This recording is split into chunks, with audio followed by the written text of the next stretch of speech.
Hey everyone, welcome back to my channel. Today I want to talk about the Toronto Maple Leafs, and the reasoning for that was a couple things, but also I've been wanting to talk about them for a while, and especially with me now moving forward with currently talking about individual teams and basically what's the hot topic regarding them, whether it be a certain player, whether it be the team overall, whether it be a transaction, whether it be the coach, anything, but Toronto, especially given what happened last night with them, it only seemed fitting to devote this video to them. So in this video, I'm going to be talking about the Toronto Maple Leafs and just how good are they. You know, obviously the media will talk about Toronto as much as possible, them being arguably the most coveted team in Canada and throughout the NHL, but they've had all this media attention for so long with such little success. So is it different now or is it not? And that's what I'm going to break down for you today. So, what happened last night? So, Toronto played against the Winnipeg Jets, and they unfortunately, for their sake, lost in overtime in a shootout. I believe they lost 3-2, or it could be higher. Wasn't sure on the exact score because I watched the highlights earlier and I watched bits and pieces last night, but then I fell asleep, so I didn't see the shootout part.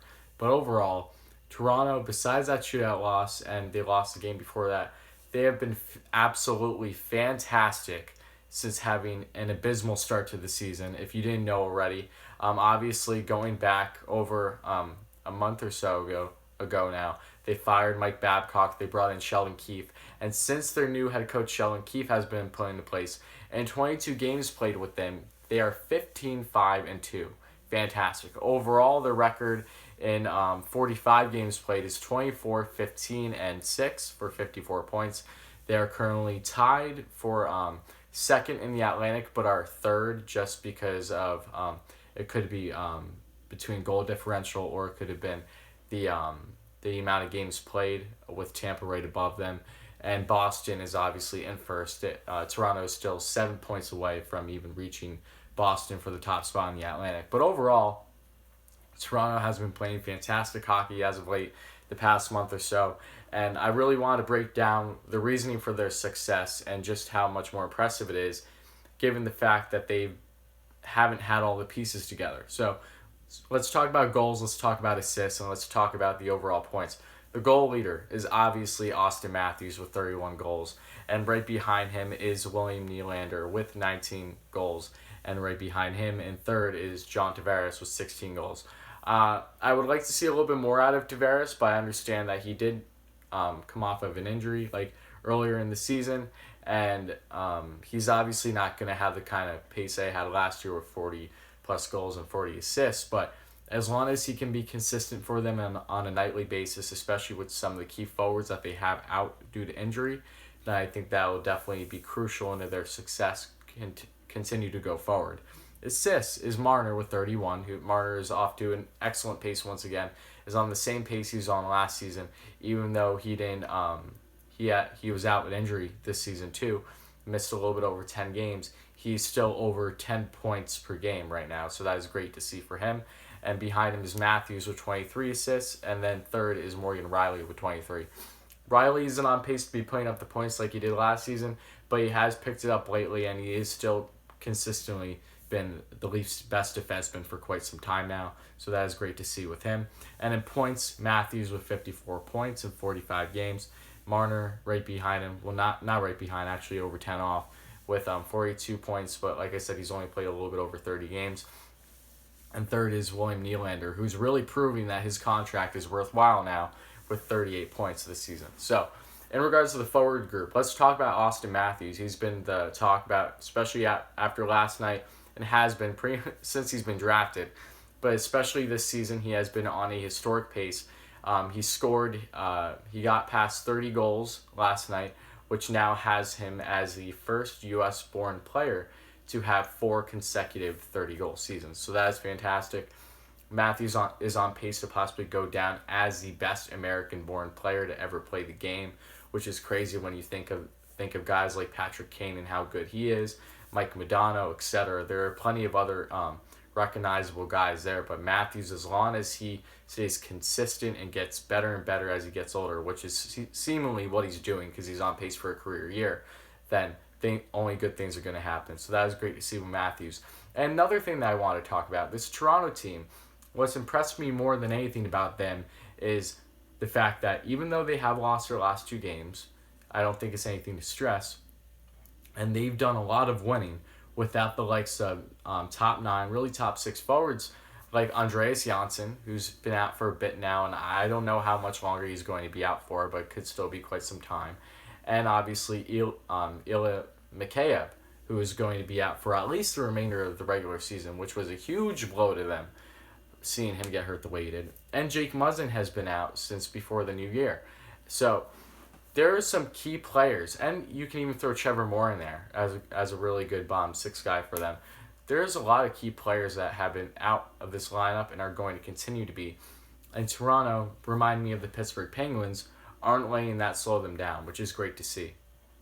And they've obviously had Marner throughout hurt and Tavares throughout the season, which earlier in the season they weren't doing well, but I think that was all a product of Babcock and the type of mentality that he brought with the team too. But what they're doing right now is absolutely fantastic. It is great to see. I still am worrisome about this team, but overall, things are definitely looking better than what they were months ago. Now, a couple other things I want to talk about. What are they going to do? What is Kyle Dubas going to do come the trade deadline? Do you think he's going to buy or sell or just, hang tight and not do anything? If I had to guess, I wouldn't be surprised to see Kyle Dubas make some type of move. In my opinion, and I've said this before if you've seen previous videos when I talked about the Atlantic Division, I never liked the Tyson Barrie trade from the get-go. I thought it was a terrible trade at the time. I thought that Toronto overspent, and it is showing now. Because even though Barrie is a really good top 4 defenseman, he's definitely more offensive than defensive. And with an offensive powerhouse like this Toronto team, I just don't see how it makes sense to have more offense when you're not helping the biggest flaw that you have on your team, which is your defense. So that is something that I hope gets addressed. Obviously, I don't see Barrie getting moved. It seems like Barrie will stay with them and either hit free agency, or Dubas can sign him to an extension and then either keep him or trade him down the road. We'll see. But if Dubas is smart, he should definitely try to move some pieces if he can. Guys that come to mind who I know Toronto fans wouldn't want to see go: Kasperi Kapanen, of course, really good young forward. I've always been a fan of. Freaking lightning fast, just fantastic all around.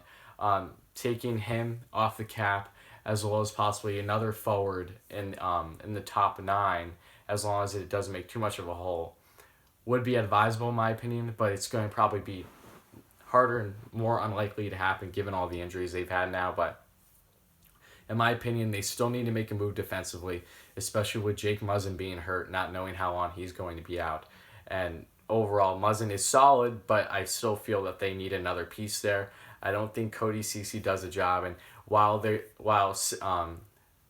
system now, which with Keefe has been better, I just don't know how good it's going to be come playoff time. And if, say, they match up with Boston again, what is going to happen? I'm not sure, because obviously any Leafs fans know what's happened throughout the past 2 seasons against Boston. Toronto is yet to get out of that first round, and I really want to see them do it. Obviously they haven't won anything since the 60s, and they've had a little playoff success in a really long time throughout the past 2 decades especially. So for their sake, I really hope that things start to get cleared up, but I fully expect Dubas to make some moves if he can. And I feel that especially if Toronto obviously doesn't have a deep run in the playoffs this year, when is the time ticking for Dubas? Because he got rid of Babcock. He has Keefe's his guy. All right, now if things don't continue to get better postseason wise, then it's going to be on Dubas. If I'm Brendan Shanahan, then that's going to be the first thing that I'm going to address, because Dubas has made plenty of moves. Now it's just a matter of that working in the games that matter most. So besides that, though, now let's look at the goalies, right? You got Freddie Anderson, you got Michael Hutchinson. One I love, one I really dislike.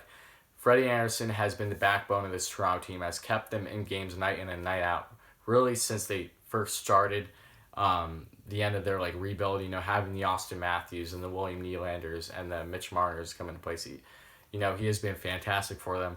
this season, especially in 35 games played, he has 21 wins, 8 losses, 5 overtime losses, a goals allowed average of 2.74, and a save percentage of 914. So really solid as expected with Freddie, but he needs help, and he's still not getting it. Michael Hutchinson I talked about him too, is a subpar goaltender, barely backup worthy, really an AHL mainstay, and Toronto doesn't have anything else, to put there. So in 11 games, he has 3 wins, 6 losses, 1 overtime loss, goals allowed average of 3.68, and a save percentage of 892.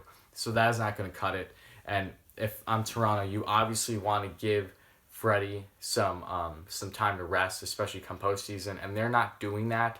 Hutchinson hasn't been terrible as of late, but he's still been on and off on a nightly basis when he plays. You really do not know what to expect from him.